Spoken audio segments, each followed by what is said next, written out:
యుగ పురుషుడు పర్పస్ కోసం పుట్టిన వ్యక్తి ఈరోజు చనిపోవడం జీర్ణించుకోలేకపోతున్నాం. రామోజీరావు గారు నాకు అనునిత్యం సాధన చేసింది, సమాజ హితం కోసం పనిచేశారు, ఈ తెలుగు జాతి కోసం పనిచేశారు. ఒక మామూలు గ్రామంలో పుట్టి, సాధారణ కుటుంబంలో పుట్టి, ఒక అసాధారణమైన వ్యక్తిగా తయారు కావడమే కాకుండా ఆయన ఈరోజు చూస్తే ఒక వ్యక్తి కాదు, ఆయన ఒక వ్యవస్థ కింద తయారయ్యారు. ఆ రోజు ప్రారంభించింది మనం ఒకసారి చూస్తే మార్గదర్శితో ప్రారంభించి, దీని తర్వాత ఈనాడు ప్రారంభించి, అదే మాదిరిగా ప్రజా రాష్ట్రంలో కూడా నిద్ర లేస్తానే ఈనాడు చదివితే తప్ప బయట వచ్చే పరిస్థితి ఉండదు. అంటే ఆ విధంగా ప్రజల్ని చైతన్యవంతులు చేయడానికి కానీ, విజ్ఞానవంతులు చేయడానికి కానీ అనునిత్యం సాధన చేశాడు. ఆయన ఏ పని చేసినా కూడా నేను మొదటి నుంచి కూడా చూశాను, రాజీ లేదు. 40 ఏళ్లుగా నేను ఆయనతో కలిసి ఉన్నప్పటికి కూడా, ఆయన పరిచయం ఉన్నప్పటికి కూడా ఏ రోజు కూడా ఆయన ఒకటే చెప్పేవాడు, మీరు ఏమి చెప్పినా నేను మాత్రం ధర్మం ప్రకారమే పనిచేస్తాను, విధి నిర్వహిస్తాను తప్ప నేను ఎల్లప్పుడూ ప్రజాపక్షానే ఉంటానని చెప్పి స్పష్టంగా చెప్పిన వ్యక్తి రామోజీరావు గారు.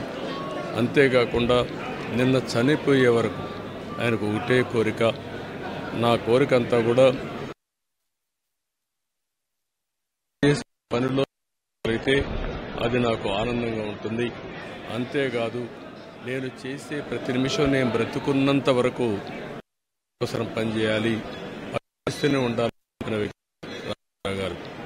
కానీ ఈరోజు మనం చూస్తూ ఉంటే ఆయన నిర్మించిన వ్యవస్థలు శాశ్వతం, ఈనాడు శాశ్వతం. అదే మరి కాకుండా చిత్ర పరిశ్రమ కూడా ఎనలేని సేవలు రామోజీ ఒక అత్యున్నతమైన స్టాండర్డ్స్ లో రామోజీ ఫిల్మ్ సిటీ తీసుకొచ్చి కమర్షియల్ కాంప్లెక్స్ కట్టచ్చు,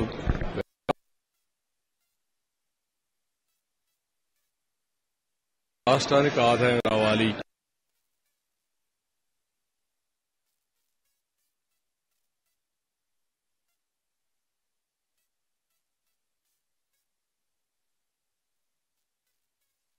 అలాంటి వ్యక్తిని పోగొట్టుకోవడం చాలా బాధ అనిపిస్తుంది. ఏదేమైనా ఆయన ఇచ్చిన స్ఫూర్తి ఉంది.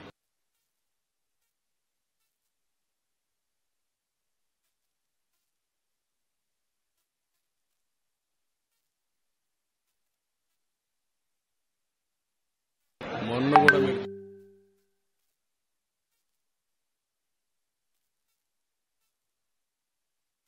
సైడే ఉన్నాడు, అదే విధంగా పనిచేశారు. అందుకే ప్రజలు ఒక అచలమైన ఆయన జీవితం మొత్తం ఆయన సంపాదించిన విశ్వసనీయత. అలాంటి వ్యక్తిని పోగొట్టుకోవడం చాలా బాధేస్తుంది. ఏదేమైనా ఆయన ఆశయాలు ఈ తెలుగు జాతికి ఉన్నాయి. ప్రతి ఒక్కరు కూడా ఆయన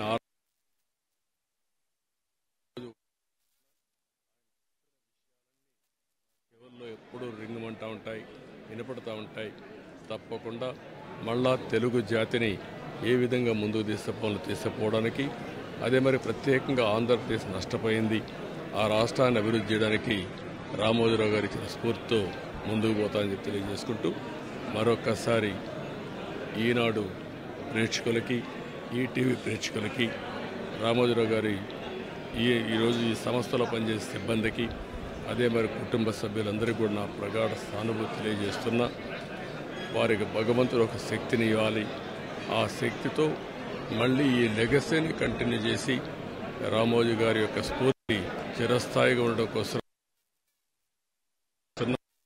అదే సమయంలో ఆయన ఆత్మకు శాంతి కలగాలని భగవంతుడిని మనస్ఫూర్తిగా ప్రార్థిస్తున్నా.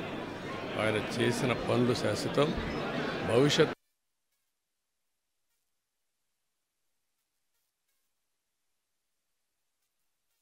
భగవంతుడిని మనస్ఫూర్తిగా ప్రార్థిస్తూ తెలుగువారు ఉన్నాయి. సెలవు తీసుకుంటాం.